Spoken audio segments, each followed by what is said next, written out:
Today's Sunshine Note is titled, Ramona the Bus Driver. They worshiped the Lord, but they also served their own gods in accordance with the customs of the nations from which they had been brought. 2 Kings 17:33. I had the meanest bus driver on the face of this earth.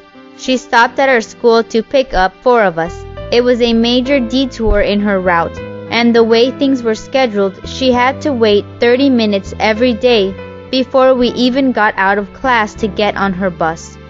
Needless to say, she hated the whole situation, and us too. She was always in a sour mood and used to scare us to death with her crazy driving. No matter how tightly you held on to the seat in front of you, when she hit speed bumps and hills going 50 miles per hour, it always sent one or more of us, the unlucky souls in the rear of the bus, flying through the air and careening into the roof or another passenger. And I am positive that those were the only times I ever saw Ramona smile. Then, one day, I decided I was going to be fake nice to her, just to try to make her feel bad for being so mean to us. For several days, I went out of my way to say hi. I thanked her for the ride and in general tried to be nice to her. And surprisingly, it started making a difference. I was so excited that my plan was working that I let a friend in on the ruse, gloating over how Ramona had swallowed my niceness hook, line, and sinker. We were both laughing when suddenly Ramona's head reared up over one of the nearby seats. She'd been cleaning away some gum and had heard my every word. Glaring at me, she stalked back to the front of the bus, and ever after seemed twice as angry as before.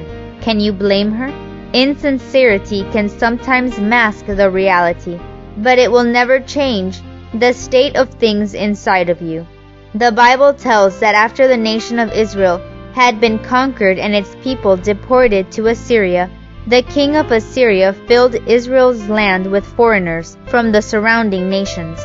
These foreigners brought their own gods with them to worship, but also tried to appease the God of the Israelites by offering sacrifices to him as well. But they didn't stop worshiping their own gods, so any benefit or blessings that God had promised never materialized. Even though their outward actions of worship said one thing, their hearts had never come to God. To God, outward appearance will never mask the true nature of our hearts. What does your heart look like these days? May God bless you today.